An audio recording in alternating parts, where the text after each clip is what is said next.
Voilà, écoutez, je vous invite à ouvrir vos Bibles à Romains chapitre 8.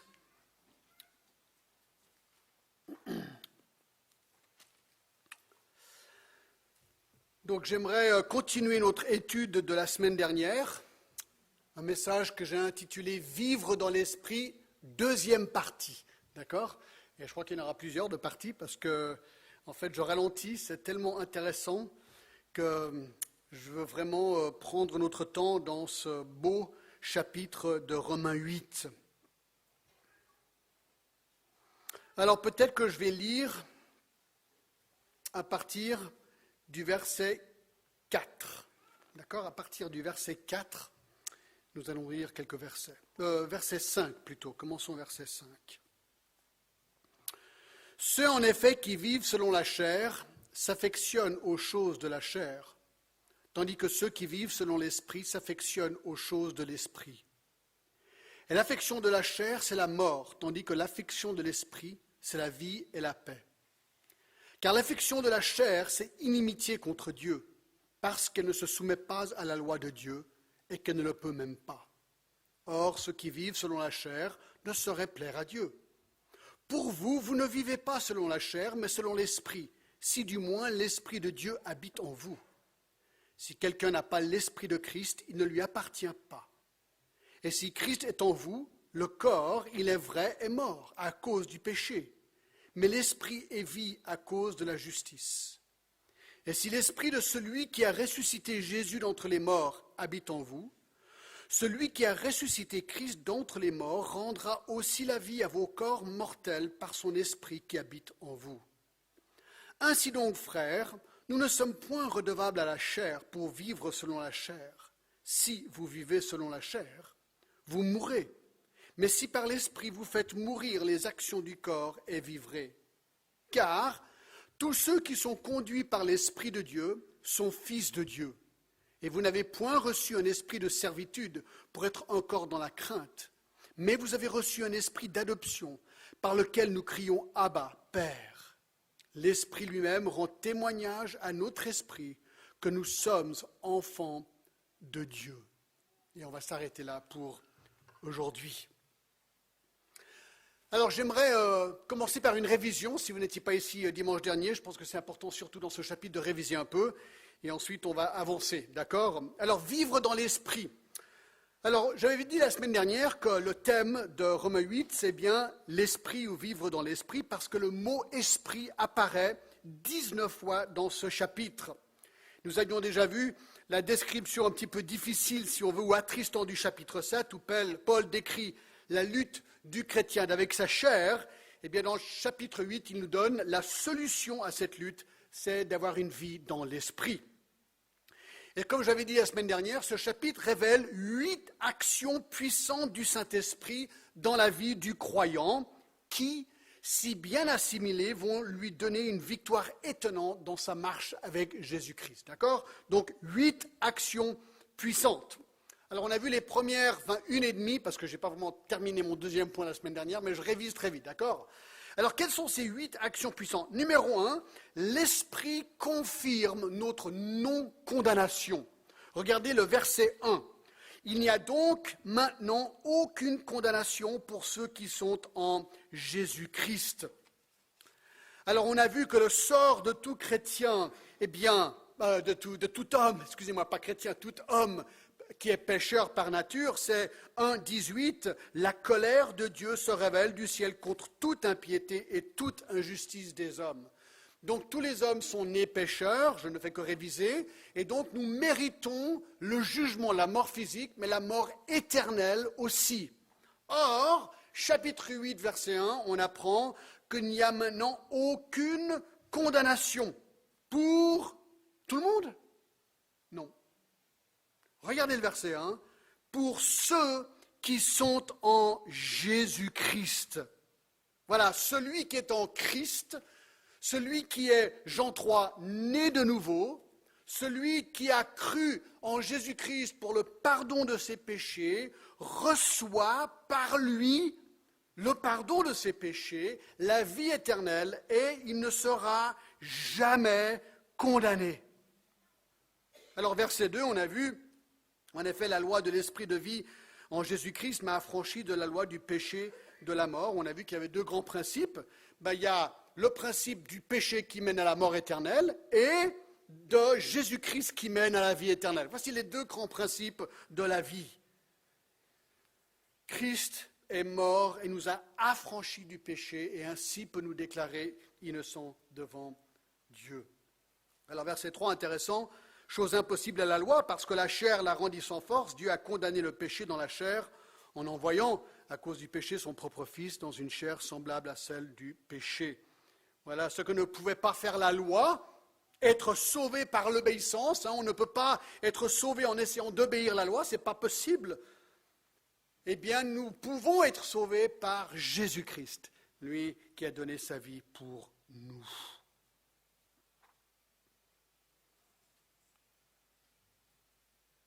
Donc voilà pourquoi ce premier point est vrai.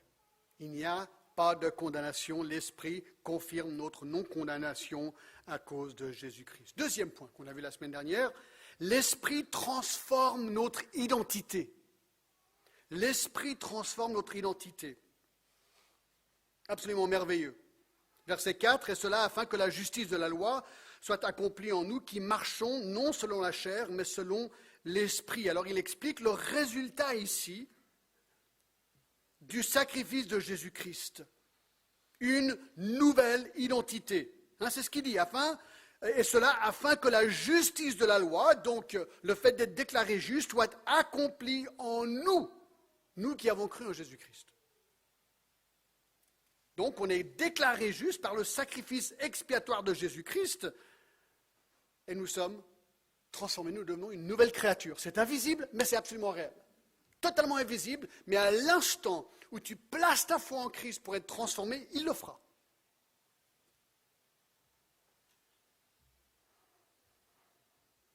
Et donc là, il contraste deux types de personnes, ceux qui marchent selon la chair et ceux qui marchent selon l'esprit. Il parle d'un croyant, un non-croyant. Un non-croyant, c'est sa chair qui dirige sa vie, et le croyant, c'est l'esprit qui dirige sa vie. Verset 5, ceux en effet qui vivent selon la chair s'affectionnent aux choses de la chair, tandis que ceux qui vivent selon l'esprit s'affectionnent aux choses de l'esprit. C'est vrai. C'est vrai. Un non-chrétien va aimer les choses de la chair, et un chrétien va aimer les choses de l'esprit. C'est tout ce que le verset 5 dit. C'est simple que ça. Verset 6, et l'affection de la chair, c'est la mort, tandis que l'affection de l'esprit, c'est la vie et la paix. C'est vrai. Si tu n'es pas chrétien, eh bien, tu vas suivre et aimer les affections de la chair, et ça va te conduire vers la mort physique, mais la mort éternelle, parce que le salaire du péché, c'est la mort. Mais si tu es chrétien, Christ habite en toi, tu t'affectionnes des choses de l'esprit. Tu as une nouvelle nature en toi, ta chair, bien sûr, lutte avec toi, mais ton esprit va gagner à la longue, d'accord? Et tu vas aimer ce qui est de l'esprit, et bien sûr, Christ te donne en plus la vie éternelle et la paix avec Dieu. Donc c'est vraiment noir et blanc, verset 6. Verset 7, car l'affection de la chair est inimitié contre Dieu, parce qu'elle ne se soumet pas à la loi de Dieu, et parce qu'elle ne peut même pas. Alors là, on a regardé ça un petit peu la semaine dernière, on a vu que l'incrédulité est bien plus que simplement pas de faire des bonnes actions pour Dieu. D'être incrédule, d'être non chrétien, c'est un problème d'identité vis-à-vis de Dieu. En fait, il le dit ici, c'est un problème de guerre.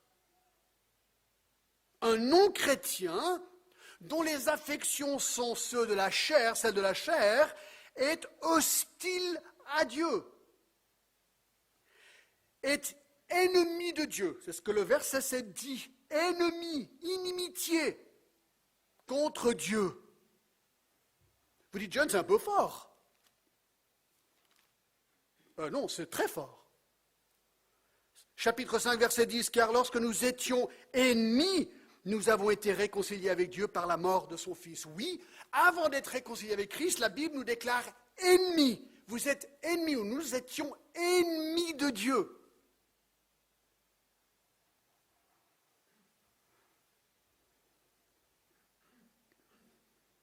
Là, c'est pas rien, hein?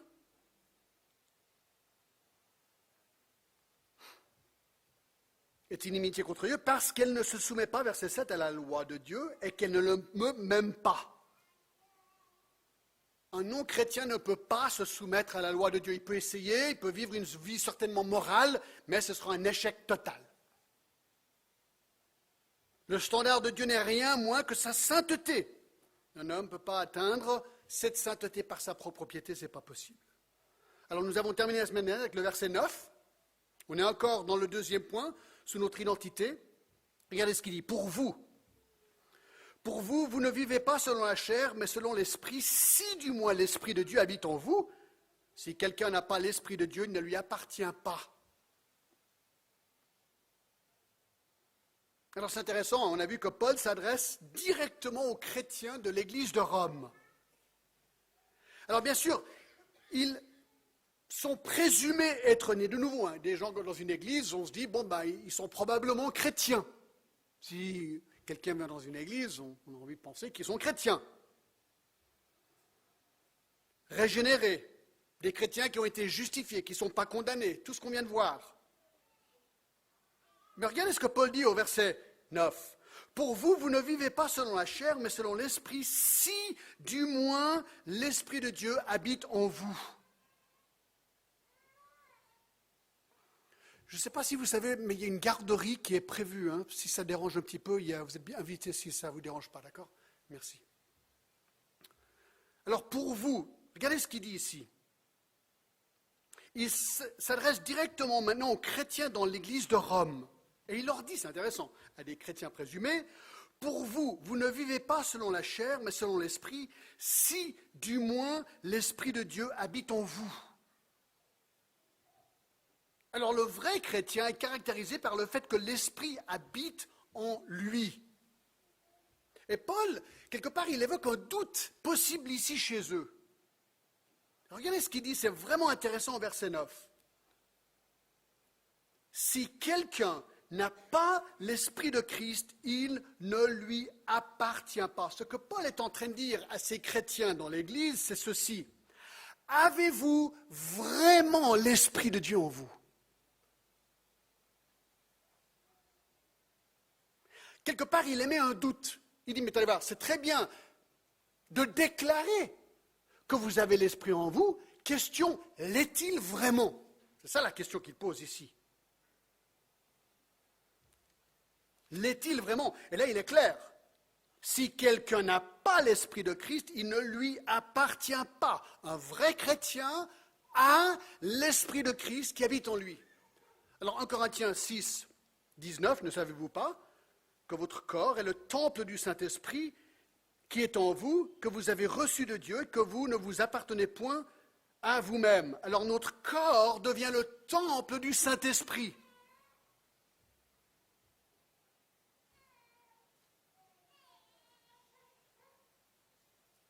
Le temple du Saint-Esprit. Et regardez verset 10. Et si Christ est en vous, le corps est vrai, est mort, mieux là d'utiliser le mot mortel comme au verset 11. Le corps est mortel à cause du péché, mais l'esprit est vie à cause de la justice. Alors c'est intéressant. Au verset 9, il dit que l'esprit habite dans le chrétien. Verset 10, si Christ est en vous. Dans le verset 10, il dit que Jésus-Christ habite dans le chrétien.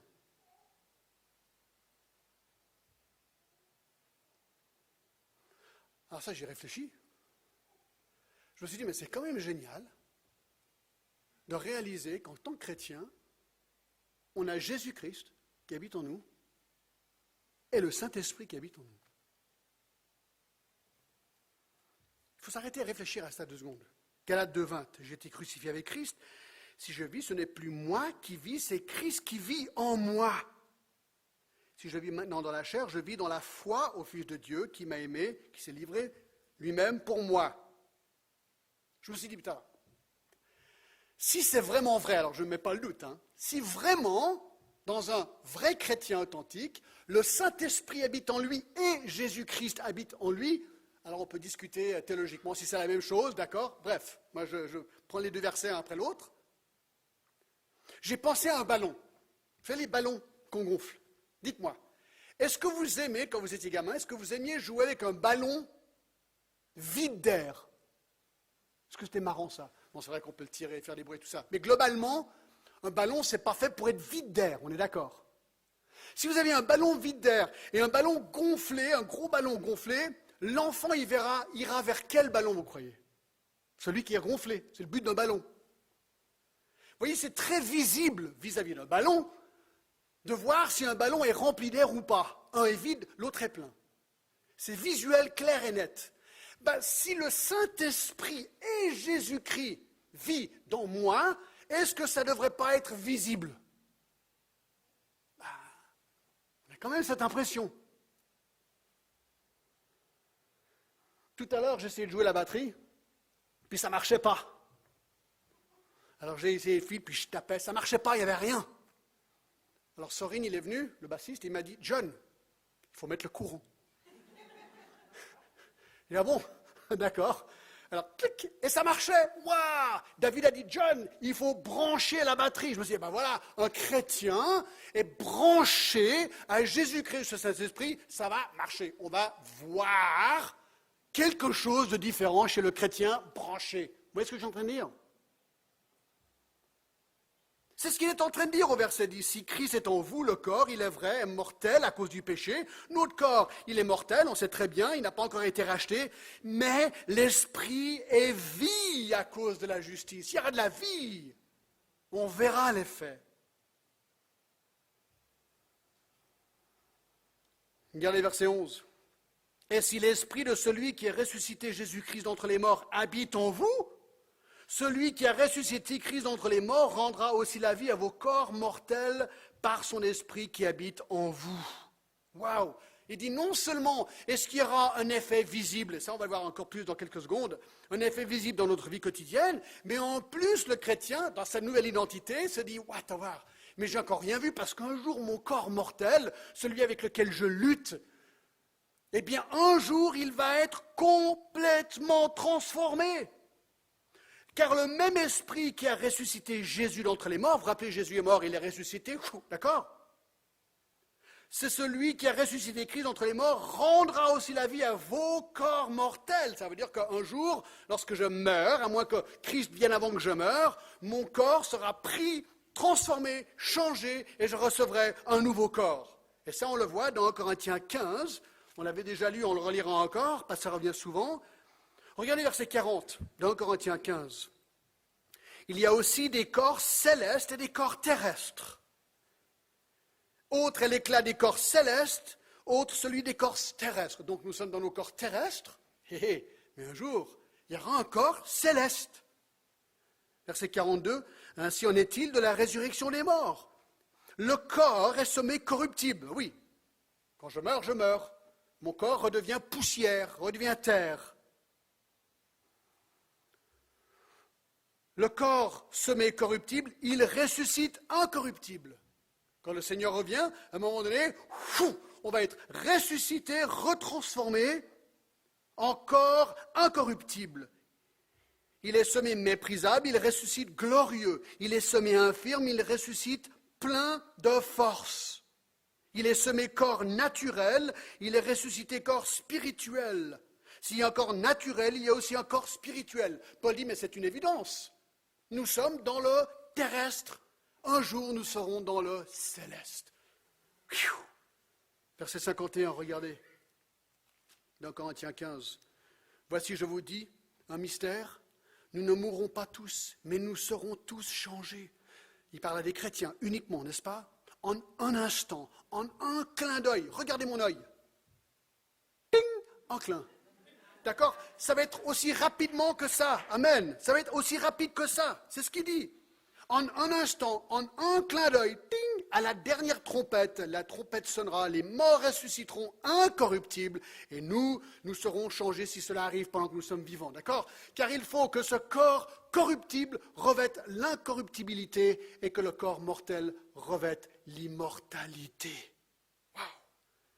Lorsque le corps corruptible aura revêtu l'incorruptibilité et que ce corps mortel aura revêtu l'immortalité, alors s'accomplira la parole qui est écrite, la mort a été engloutie dans la victoire. Ô mort, où est ta victoire? Ô mort, où est ton aiguillon? L'aiguillon de la mort, c'est le péché, et la puissance du péché, c'est la loi. Mais grâce soit rendue à Dieu qui nous a donné la victoire par notre Seigneur Jésus-Christ. Ainsi, mes frères, soyez fermes, inébranlables, travaillant de mieux en mieux à l'œuvre du Seigneur, sachant que votre travail ne sera pas en vain dans le Seigneur. Il dit, mais écoutez, mes amis, écoutez, regardez, écoutez ce qui nous attend.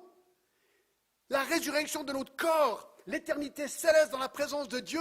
Nous n'avons que quelques années sur terre, alors sa conclusion, elle est simple. Mes amis, soyez réjouis et servez à fond jusqu'à ce jour.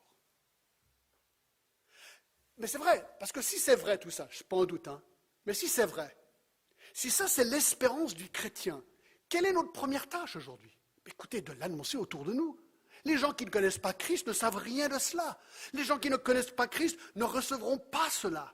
Seigneur, nous avons une urgence à leur annoncer ces choses. Ça, mes amis, ça fait partie de notre nouvelle identité en tant que chrétien.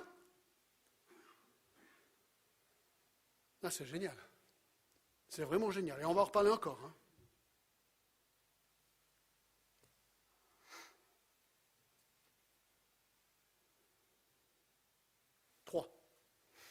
3e point. On a vu que l'Esprit confirme notre non-condamnation. Deuxièmement, que l'Esprit transforme notre identité. Troisièmement, l'Esprit triomphe sur notre chair. Alors maintenant, on revient dans le détail de l'effet visible, actuel, que devrait avoir l'Esprit qui habite en nous et Jésus-Christ qui habite en nous. C'est ce ballon gonflé de nouveau, d'accord?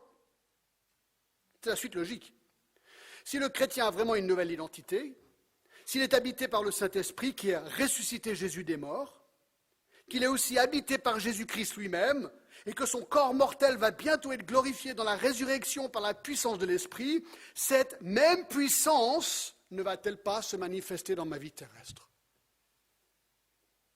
Malgré notre chair, chapitre 7. Malgré ce conflit qu'il y aura, c'est sûr, entre notre chair et notre nouvel homme. Oui. Regardez verset 12. Ainsi donc, j'aime bien moi ces petites transitions comme ça, voici la suite logique. D'accord? Ainsi donc, frères, nous ne sommes point redevables à la chair pour vivre selon la chair. Si vous vivez selon la chair, vous mourrez. Mais si par l'esprit, vous faites mourir les actions du corps, vous vivrez. Ainsi donc, la même puissance de l'Esprit qui a ressuscité Jésus des morts et qui ressuscitera un jour nos corps, il dit dans les versets 12 et 13, triomphe de notre chair. Nous ne sommes point, verset 12, redevables à la chair pour vivre selon la chair. On l'a vu déjà, par exemple dans Romains 6, 2. Dans Romains 6, 2, Paul l'avait évoqué comme ceci, il avait dit, que dirons-nous donc? Demeurerions-nous dans le péché afin que la grâce abonde? Loin de là. Nous qui sommes morts au péché, comment vivrions-nous encore dans le péché? Nous sommes morts à la puissance du péché. Cette puissance a été brisée en nous. Nous avons une nouvelle identité aujourd'hui. Et en plus, Romains 6, 17 nous dit ceci. Mais grâce soit rendue à Dieu de ce qu'après avoir été esclaves du péché, vous avez obéi de cœur, parce que nous avons un nouveau cœur, à la règle de doctrine dans laquelle vous avez été instruits. Ayant été affranchis du péché, vous êtes devenus esclaves de la justice. Je l'ai déjà souvent dit, mais Paul continue à le dire, donc je continue à le dire aussi, que notre nouvel homme veut à tout prix aimer et obéir à Dieu. De cœur. Je trouve un verset génial aujourd'hui dans ma lecture quotidienne, c'est Job 23, 12. Écoutez ce verset. Je n'ai pas abandonné les commandements de ses lèvres, j'ai fait plier ma volonté aux paroles de sa bouche. Ça, c'est le chrétien. Le chrétien qui a une nouvelle identité, il fait plier sa volonté aux paroles de sa bouche. Un chrétien aime la parole de Dieu et fait plier sa chair et sa volonté à cette parole. Et Dieu lui donne victoire.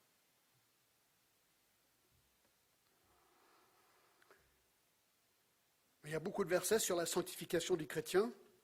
Je pense à 1 Thessaloniciens 4.1, « Au reste, frères, puisque vous avez appris de nous comment vous devez vous conduire et plaire à Dieu, et c'est là ce que vous faites, nous vous prions et nous vous conjurons au nom du Seigneur Jésus de marcher à cet égard. » Écoutez bien, de progrès en progrès.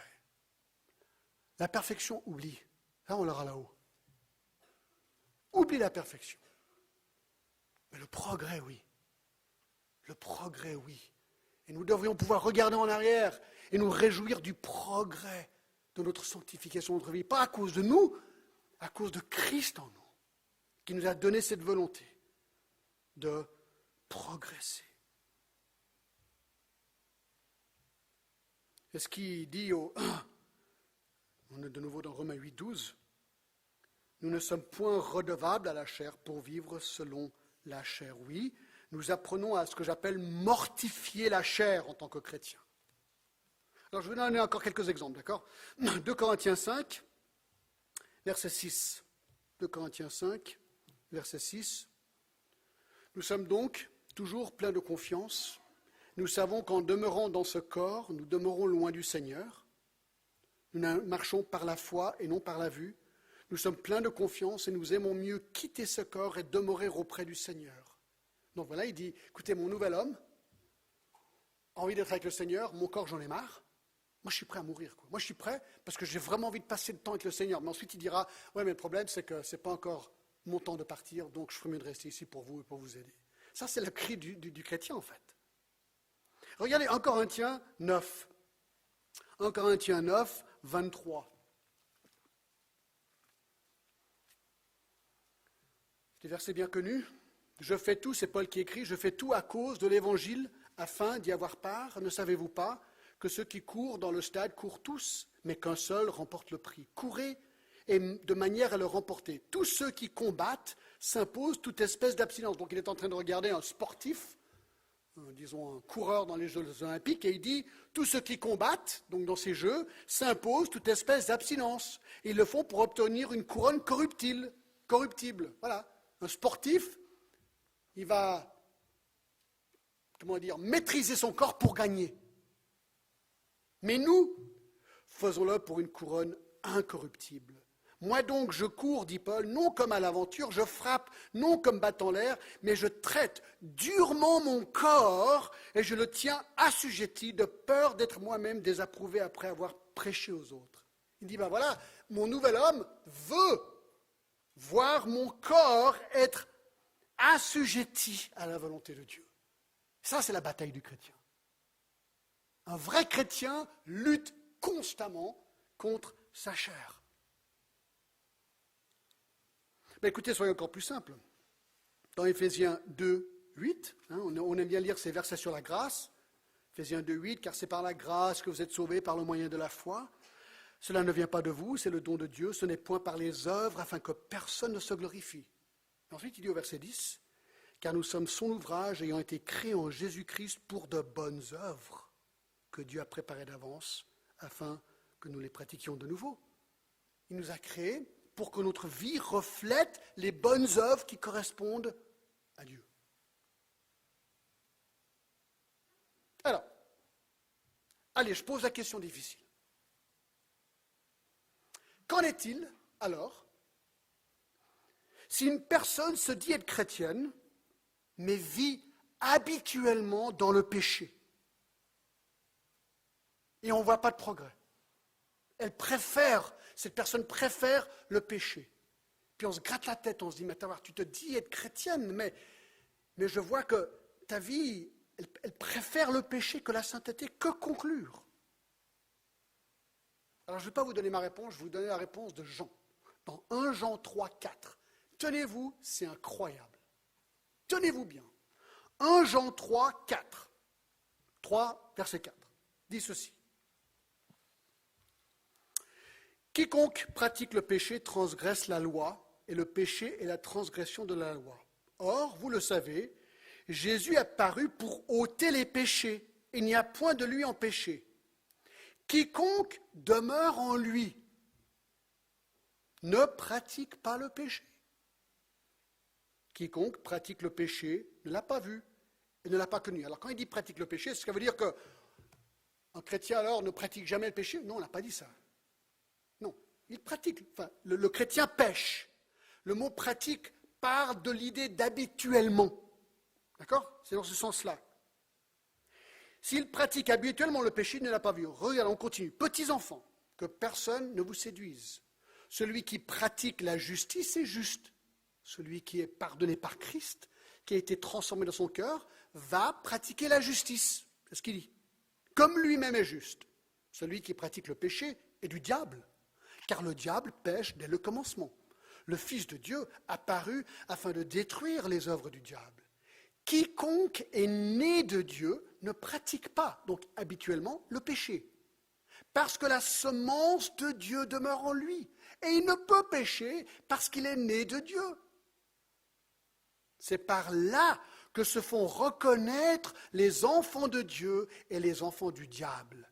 Quiconque ne pratique pas la justice n'est pas de Dieu, ni celui qui n'aime pas son frère. Moi, j'aime les trucs clairs. Ça, c'est clair. C'est tellement clair qu'on est tous un petit peu inconfortables.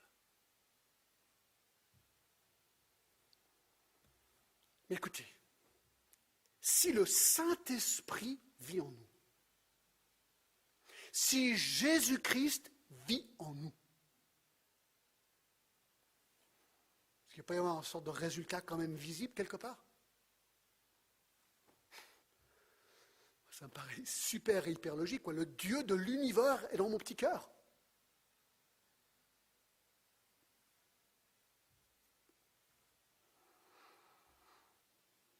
Alors maintenant, la conclusion du verset 13 du chapitre 8.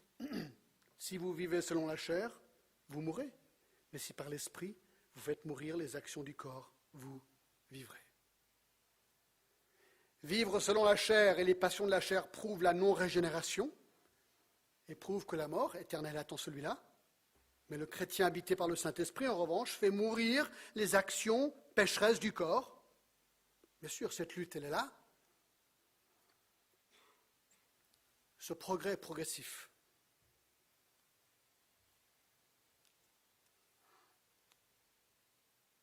Laissez-moi vous donner un exemple. Allez avec moi à Luc 19. Luc 19. Alors vous connaissez tous cette histoire. L'histoire de Zachée, vous vous rappelez? Zachée était un publicain, un traître, un juif qui collectait les impôts pour les Romains. Il n'y avait pas pire. Un juif qui faisait ça vis-à-vis d'autres juifs. Verset 1. Jésus était entré dans Jéricho, traversait la ville, et voici un homme riche appelé Zachée, chef des publicains, cherchait à voir qui était Jésus. Mais il ne pouvait y parvenir à cause de la foule, car il était d'une petite taille. Il était tout petit. D'accord? Courut en avant, monta sur un sycomore pour le voir, parce qu'il devait passer par là. Lorsque Jésus fut arrivé à cet endroit, il leva les yeux et lui dit, Zachée, à toi de descendre, car il faut que je demeure aujourd'hui dans ta maison. Zachée, il a dû être un petit peu sous le choc là, je pense. Il regarde, il l'appelle par son nom. Zachée, écoute, il faut que je vienne chez toi là. Zachée se hâta de descendre et le reçut avec joie, tout content. Voyant cela, tout le monde murmurait et disait, il est allé loger chez un homme pécheur. Alors, tout le monde critique Jésus. Ils ont oublié que Jésus est venu pour amener des gens pécheurs à Christ, à lui-même. Donc. Mais Zachée, se tenant devant le Seigneur, lui dit, maintenant il est transpercé par le regard de Jésus-Christ.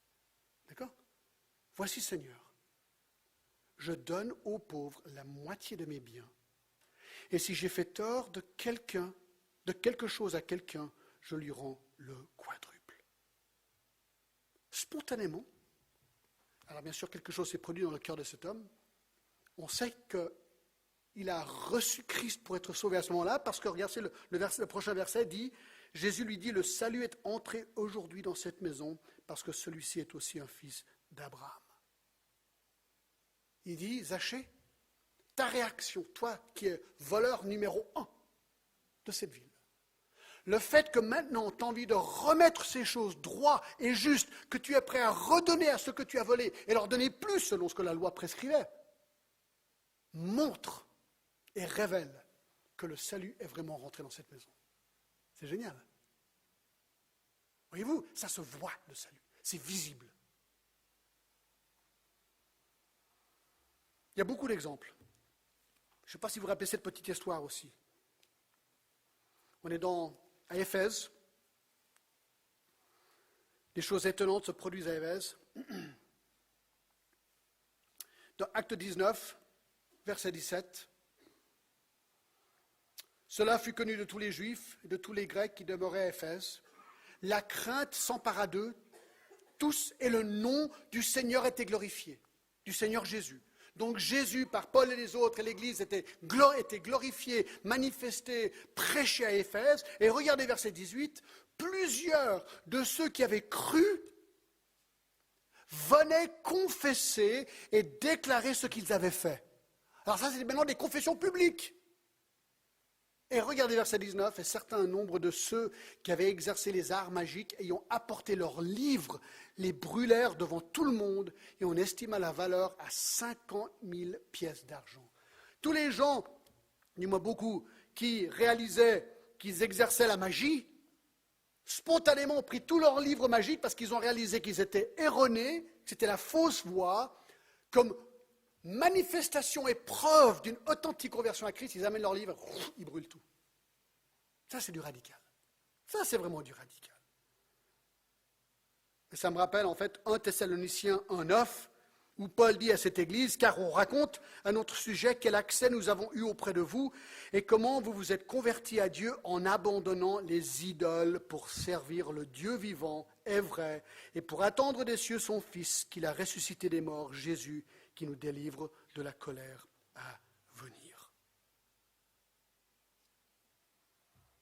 Retour à Romains 8. C'est ça qu'il est en train de dire ici, Paul. Alors moi, je ne sais pas, moi j'ai envie de poser la même question, quoi. Il dit, si quelqu'un n'a pas l'esprit de Christ, il ne lui appartient pas. Ensuite, il dit, si du moins l'esprit habite en vous. Je vous pose la question. Chacun de vous. Je me pose la question aussi. Est-ce que l'esprit de Christ habite en vous? Deuxième question. Est-ce que Jésus-Christ habite en vous? Si vous répondez oui, je ne vais pas vous demander de lever la main, d'accord? Est-ce que ça se voit?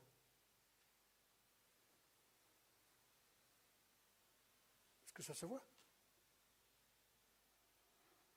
Est-ce que les gens autour de vous qui vous connaissent bien voient ces changements et ces transformations que Jésus et son esprit opèrent en vous? Sinon, posez-vous la question.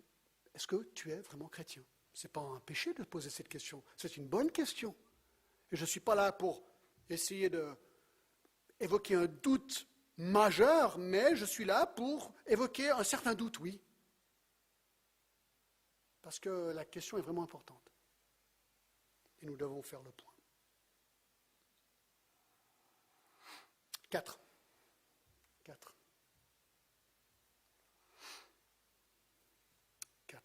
L'Esprit confirme notre adoption.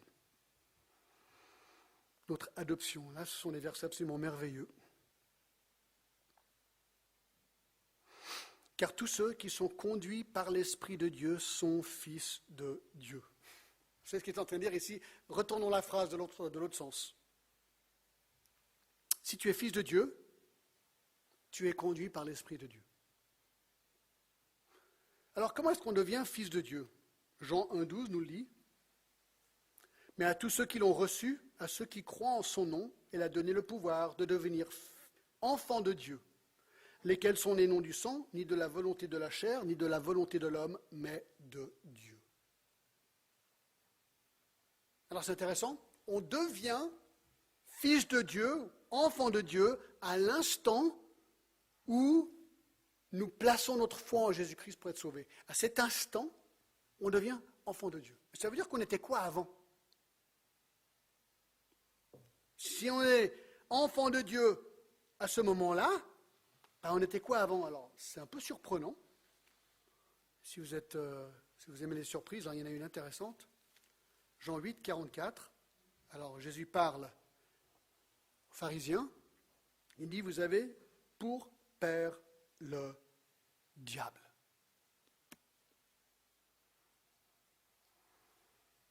Vous dites, ouais, mais c'est un peu fort, ça, non? Peut-être c'est juste pour eux, ça. Oui, mais on l'a lu tout à l'heure dans Jean 3, 9. Quiconque est né de Dieu ne pratique pas le péché, parce que la semence de Dieu demeure en lui, ne peut pécher. Parce qu'il est né de Dieu. C'est par là que se font reconnaître les enfants de Dieu et les enfants du diable.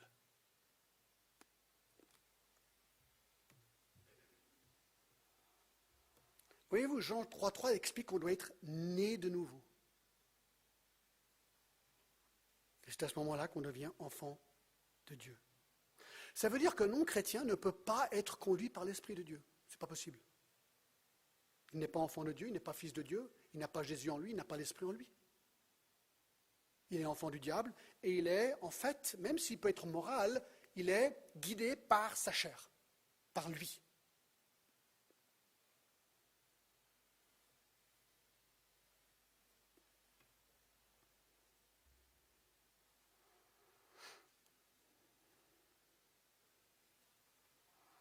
Car tous ceux qui sont conduits par l'Esprit de Dieu sont fils de Dieu. Alors, est-ce que ça veut dire qu'un chrétien est toujours conduit et il obéit toujours la conduite du Saint-Esprit? Alors ça, non. Je pense qu'on est tous probablement des pros à pouvoir répondre à cela. Est-ce qu'on est toujours en train d'être conduit par l'Esprit? Alors bien sûr, l'Esprit nous conduit, mais malheureusement, il y a des versets comme Éphésiens 4,30 qui dit « N'attristez pas le Saint-Esprit de Dieu ». Donc on peut l'attrister. Les chrétiens peuvent faire des trucs vraiment bêtes. Galates 5,16, marchez selon l'esprit et vous n'accomplirez pas les désirs de la chair.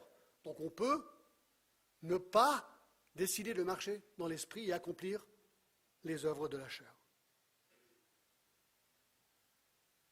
Moi je parlais avec quelqu'un, certains temps en arrière, plusieurs personnes en fait, mais qui m'ont dit que, vous savez, quand ils s'éloignent du Seigneur, ils commencent à avoir peur de la Bible. Quand tu t'éloignes du Seigneur, un des signes c'est... moi, j'ai toute la trouille de lire la Bible parce qu'elle risque de me montrer mon erreur. Ben oui, c'est le but.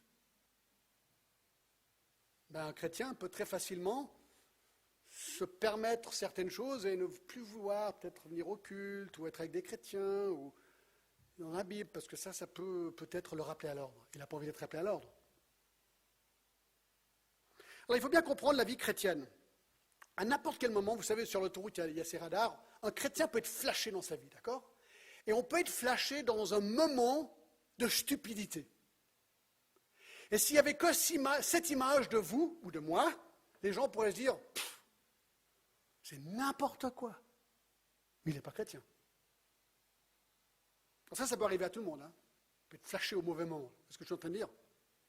Non, l'idée de notre vie, c'est d'être une vidéo longue. Sur la longue, on enlève les flashs. Quelle est la tendance ? Ça, c'est un vrai chrétien, qui a une tendance vers la sainteté.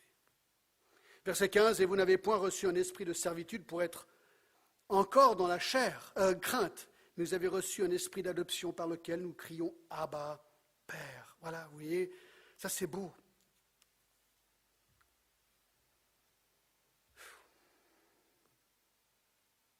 Un non-chrétien ici comparé à un esclave, le chrétien a un fils. Un chrétien, un esclave, il a toujours peur d'être grondé. Un fils, il est aimé de manière inconditionnelle. Bon, il y a peut-être des moments de grondage, je ne sais pas si ça se dit comme ça, de discipline, mais il est aimé. Il est aimé par ses parents. Et là, on apprend que nous sommes adoptés en tant que fils de Dieu. Par son Fils, il nous a rachetés, il nous a adoptés, et nous crions maintenant « Père, Abba ». Moi, je me rappelle quand j'étais en Inde et je me suis converti, c'était dingue. Je me suis converti le 2 novembre 1976. Une demi-heure plus tard, je suis retourné à mon hôtel. Il y avait une pleine lune ce jour-là. Et là, j'ai commencé à prier à haute voix à Dieu. Je n'avais jamais fait ça de ma vie. Et plus tard, je me suis dit, mais pourquoi tout d'un coup, là, j'ai commencé à lire la Bible et je prie à haute voix. Puis ensuite, j'ai vu ces versets. Et un nouveau chrétien, qui est maintenant fils de Dieu, spontanément, il va vouloir crier « Abba, Père ». Abba, c'est la forme de papa. C'est intimité. C'est intéressant, des fois, quand vous entendez des non-chrétiens prier, ils vous voient le Seigneur. « Ô Seigneur, vous ». Alors nous qui sommes chrétiens, enfin si vous êtes chrétien, vous écoutez ça, vous dites « Tiens, c'est un peu étrange, il y a une distance là entre eux et Dieu ». Ben oui, ils ne le connaissent pas. Mais un chrétien, il le tutoie parce que c'est son Père.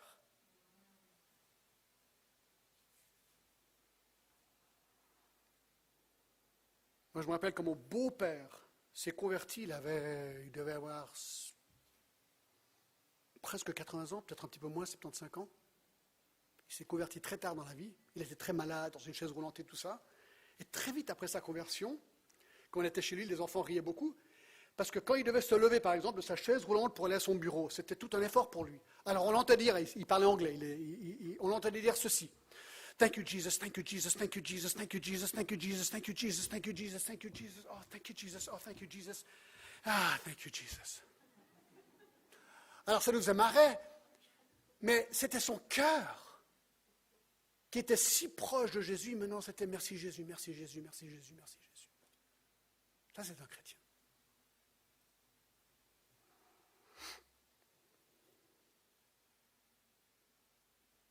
Là, c'est beau ce qu'il dit. Un chrétien, regardez, l'Esprit lui-même rend témoignage à notre esprit que nous sommes enfants de Dieu. Il y a quelque chose d'absolument phénoménal lorsque quelqu'un se convertit à Christ.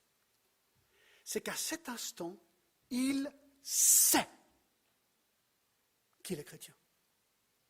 Il sait qu'il ne l'était pas il y a quelques minutes avant, maintenant il le sait. Moi c'était physique. Clac, clac. Alors peut-être pour tout le monde, ce n'est pas aussi clac, clac que moi, ça je comprends. Surtout peut-être des jeunes et des très jeunes qui, dans le contexte de leur foyer, ont rencontré Christ dans leur jeune âge. Mais à un moment donné, on sait qu'on est vraiment chrétien. Il n'y a pas de doute par rapport à cela. C'est 1 Jean 5, 13, je vous écris ces choses afin que vous sachiez que vous avez la vie éternelle, vous qui croyez au nom du Fils de Dieu. Alors c'est marrant, les non-chrétiens, quand vous leur dites ça. Moi, je dis ça souvent, je provoque un petit peu, mais je dis aux non-chrétiens, si je devais mourir ce soir, j'ai aucun doute, je sais que j'irai au ciel, que j'ai la vie éternelle. Et parfois, je le vois dans leur regard. Ils sont en train de me dire avec leur regard, t'es franchement gonflé. Comment tu peux savoir ça, John? Non, mais tu te prends pour qui, là? T'es un peu hautain. T'as une certaine assurance de toi, et puis nous. Mais écoutez, c'est ça, c'est le verset 16. L'Esprit lui-même rend témoignage à notre esprit que nous sommes enfants de Dieu. Mes amis, si tu es chrétien, tu le sais. C'est une certitude, c'est une promesse, c'est une certitude, on le sait, notre esprit le sait. C'est un truc invisible, et ça c'est frustrant. On a envie de le crier, on a envie de prouver à quelqu'un, ouais, je connais Christ. Ils te disent, t'es malade. Non, je ne suis pas malade, c'est vrai. Je ne comprends rien. Je sais que tu ne comprends rien, mais c'est vrai. Et il y a un dialogue de sourds entre nous, parce que Christ doit ouvrir leur cœur pour qu'ils expérimentent la même chose. Or, faisons ça, on verra la semaine prochaine, le 17.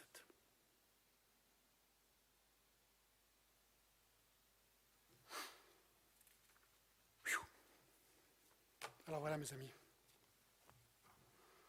Vivre dans l'esprit.